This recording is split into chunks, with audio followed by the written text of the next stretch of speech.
Hello everyone and welcome to mister introdent YouTube channel. आज हम public finance के second video पर आ चुके हैं। यहाँ पर हम पब्लिक और प्राइवेट गुड्स के बीच में थोड़ा सा डिफरेंशिएट करेंगे। आपने ऑलरेडी इकोनॉमिक्स में गुड्स के बारे में जाना होगा, क्या पब्लिक गुड्स होते हैं, क्या प्राइवेट गुड्स होते हैं, क्या गिवन गुड्स होते हैं। अलग अलग टाइम पे आपने माइक्रो इकोनॉमिक्स में पढ़ा होगा। यहाँ पर हम लोग पब्लिक फाइनेंस में पब्लिक गुड्स क्या होता है एंड प्राइवेट गुड्स क्या होता है, इनकी क्या इंपॉर्टेंस है, क्या डिफरेंसेस है, इस बात को इन वेरी शॉर्ट इस वीडियो में कवर करने वाले। So without wasting much time let us start with the video.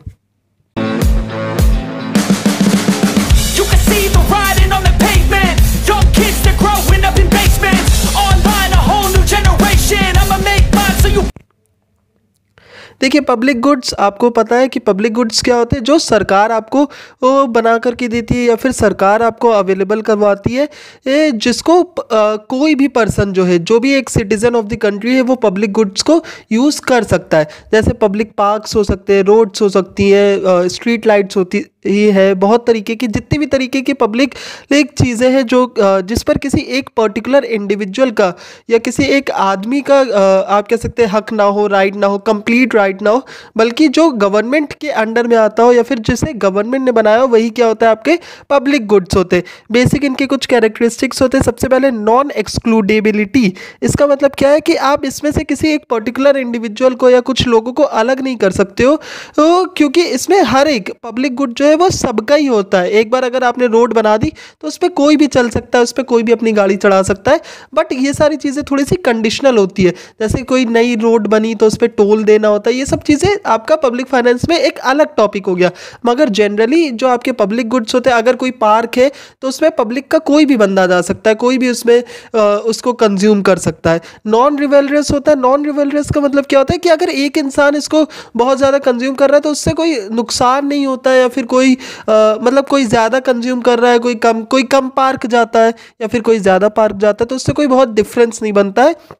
इसकी कुछ जो अवेलेबिलिटी है वो कम नहीं हो जाती। आपके पास भाई गाड़ी ही नहीं है तो आप रोड पर ही नहीं निकलते हो, किसी के पास गाड़ी है, कोई रोज घूमने चला जाता है, तो इससे कोई इतना फर्क नहीं पड़ता है कि कौन किस पब्लिक गुड्स का कितना ज़्यादा कंजम्पशन कर रहा है। नॉन रिजेक्टिबिलिटी। रिजेक्टिबिलिटी का मतलब क्या है कि एक बार मान के चलो, जैसे आप पब्लिक गुड्स को यूज़, आप ये नहीं बोल सकते हो कि यार सरकार ने रोड बनाई है, मैं इस पर नहीं चलूँगा, ठीक, मैं अपनी रोड बनाऊंगा, ऐसा कुछ आप नहीं बोल सकते। एक बार अगर आपको पब्लिक गुड कोई प्रोवाइड किया गया है, अगर आप ये कहो कि ये पार्क जो मेरे घर के पास बना हुआ है जो सरकार का, इसमें मैं नहीं इसको यूटिलाइज करना चाहूँगा, मैं अपना कुछ बनाऊंगा, सो वो चीज़ ऐसा पॉसिबल नहीं है। जो पब्लिक गुड से एक बार अगर उसे प्रोवाइड किया गया है तो उसको आप रिजेक्ट नहीं कर सकते। जैसे स्ट्रीट लाइटिंग, आप अगर कहो कि यार मेरे को तो कोई खतरा नहीं है, मुझे आर्मी की ज़रूरत ही नहीं है, पुलिस की ज़रूरत ही नहीं है, इन सब चीज़ों की ज़रूरत ही नहीं है, तो ऐसा पॉसिबल नहीं है। हर एक सिटीजन को पब्लिक गुड का कंजम्पशन अगर वो करता है तब भी इंपॉर्टेंट है, अगर वो नहीं करता है फिर भी पब्लिक गुड्स बहुत ज़्यादा इंपॉर्टेंट है।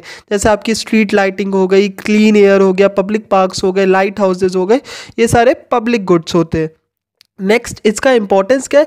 देखो, सबसे पहली चीज़ तो है ये जो है ये मार्केट फेलियर से थोड़ा सा प्रोन होता है, यानी कि गवर्नमेंट का इस पर ज़्यादा इन्वॉल्वमेंट होता है और गवर्नमेंट ही इसकी अवेलेबिलिटी को हमेशा मॉनिटर करती रहती है कि आपकी रोड्स है कि नहीं, लाइट्स है कि नहीं, इतना ये सारा जो चीज़ है गवर्नमेंट इसको देखती है। कलेक्टिव नीड्स होती है, यानी ये एक इंडिविजुअल को नहीं बल्कि बहुत सारे इंडिविजुअल्स को या ऑलमोस्ट सारे सिटीजन्स को या एक बड़ी पब्लिक को ये जो कलेक्टिव नीड्स है उसको ये पूरा करती है। उसके अलावा इकोनॉमिक वेलफेयर होता है। किसी कंट्री में जितने ज़्यादा पब्लिक गुड्स होंगी, पब्लिक इंस्टीट्यूशंस होंगी, उतना आसान होगा। अगर पब्लिक स्कूल्स कॉलेजेस होंगे तो free education, easy education, free hospitals, या पब्लिक अगर सेक्टर में हॉस्पिटल्स है या ये सारी चीज़ें, तो इससे इकोनॉमी का वेलफेयर होगा और लोगों की भी ही वेलफेयर होगा, लोगों का भी। इंफ्रास्ट्रक्चर डेवलप होता है लाइटनिंग से, या फिर आपका जो रोड्स बनती है, इन सब से ट्रांसपोर्टेशन वगैरह ईजी होता है, और यही एक कंट्री की जो मेजर बैकबोन है उसके डेवलपमेंट के लिए। तो पब्लिक गुड्स बहुत ज़्यादा इंपॉर्टेंट होते हैं। नेक्स्ट हम लोग देखेंगे प्राइवेट गुड्स। सेम चीज़ है, बस इसके जो कैरेक्टरिस्टिक्स है ये थोड़े से अलग है। एक्सक्लूडेबिलिटी, यानी प्राइवेट गुड किसी एक पर्टिकुलर इंडिविजुअल का होता है, किसी एक पर्सन का होता है। जैसे मैंने अपने लिए एक गाड़ी खरीदी तो वो गाड़ी मेरी है, वो मेरा एक प्राइवेट गुड है। उसको कोई भी नहीं कि कोई भी रोड पे चल रहा है तो जाना है तो मेरी गाड़ी उठाकर ले गया, ऐसा नहीं है। तो ये केवल और केवल किसी एक पर्टिकुलर इंडिविजुअल या कुछ लोगों तक ही सीमित होता है, जो इसके लिए पे करते हैं वही इसे कंज्यूम करते हैं। रिवैलरस कंजम्पशन होता है, ठीक। रिवैलरस कंजम्पशन का मतलब क्या है कि एक पर्टिकुलर इंसान के उसको कंज्यूम करने से ये धीरे धीरे डिमिनिश भी कर सकता है। यानी मैं अपनी गाड़ी जितना चलाऊंगा नहीं चलाऊंगा उस हिसाब से उसका मेंटेनेंस मुझे करना होगा। मैं अपने घर पे एसी जितनी चलाऊंगा नहीं चलाऊंगा उस हिसाब से मुझे उसका पेमेंट करना पड़ेगा। रिजेक्टिबिलिटी क्या है? रिजेक्टिबिलिटी का मतलब है कि मेरी आप कह सकते हैं मैं डिसाइड कर सकता हूँ कि मुझे ये सामान खरीदना है कि नहीं, मुझे मेरे घर में वॉशिंग मशीन चाहिए कि नहीं, मुझे मेरे घर में फ्रिज चाहिए कि नहीं है ही, क्योंकि मुझे पैसा देना है तो मैं इस चीज़ को रिजेक्ट भी कर सकता हूँ कि यार अभी इस गर्मी में ज़रूरत नहीं है एसी की तो मैं अभी नहीं लेता हूँ। लेकिन आप ये चीज़ पब्लिक गुड में नहीं कह सकते। आप नहीं कह सकते कि यार मैं तो रोड पे चलता ही नहीं हूँ, मैं तो बाहर, मैं तो मेरे पैर ही नहीं है। अगर आपको एक लूला बंदा है वो अगर ये कहता है कि मेरे तो पैर ही नहीं है, मुझे रोड की ज़रूरत ही नहीं, मैं क्यों टैक्स दूँ, मैं क्यों पब्लिक गुड में मेरे पैसों से क्यों रोड बनेगी, तो वो चीज़ पब्लिक गुड में हो सकती है मगर वो चीज़ पब्लिक गुड में नहीं हो सकती है, लेकिन प्राइवेट गुड्स में ऐसा हो सकता है, ठीक। इसके फूड, क्लोथिंग, इलेक्ट्रॉनिक्स, ऑटोमोबाइल्स ये सब इसके एग्जाम्पल्स हो गए। नेक्स्ट इसका इंपॉर्टेंस क्या है? मार्केट एफिशिएंसी, यानी प्राइवेट गुड्स जो है ये आपका ज़्यादा जो कॉम्पिटिटिव मार्केट्स है इसमें इससे इनका रिलेशन रहता है, या फिर आप कह सकते हैं कि जो अलग अलग कंज्यूमर की जो प्रेफरेंसेस है उस पर बेस्ड रहता है, और इससे मार्केट पे अगर कोई किसी तरीके का मार्केट फेलियर भी होता है या कुछ, तो ये सारी चीज़ें आपके प्राइवेट गुड्स को उतना इफेक्ट नहीं करती है।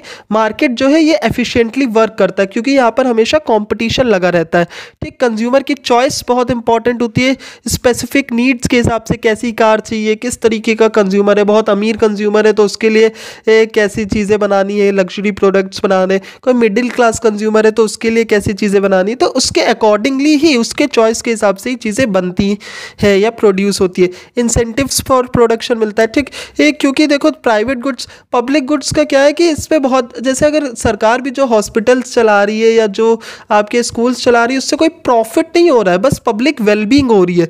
लेकिन जो प्राइवेट जो गुड्स होते हैं, प्राइवेट अगर कोई स्कूल है तो उसका मोटिव क्या होगा? उसको ज़्यादा पैसा मिल रहा होगा, ज़्यादा प्रॉफिट कमाने एक इंसान में एक वो चीज़ होती है ना कि अगर आपको ज़्यादा पैसा मिल रहा है तो आपको एक इंसेंटिव मिल रहा है कि आप और ज़्यादा प्राइवेट गुड्स को कंज्यूम करेंगे या प्रोड्यूस करेंगे।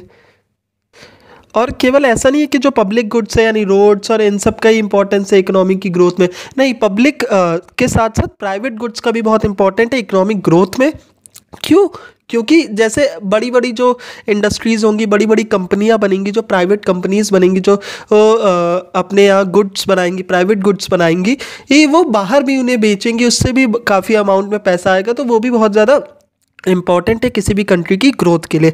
सो दोनों ही जो पब्लिक गुड्स है और जो प्राइवेट गुड्स है दोनों ही इम्पॉर्टेंट है किसी भी इकोनॉमी के लिए। और किसी भी इकोनॉमी की जब हम लोग पब्लिक फाइनेंस पढ़ते हैं तो वहाँ पर हमें दोनों ही गुड्स के बारे में पढ़ना चाहिए और दोनों ही गुड्स इम्पॉर्टेंट है। So thank you for watching. अगर आपको इससे रिलेटेड कुछ भी डाउट्स है तो आप कमेंट सेक्शन में मुझसे पूछ सकते हैं।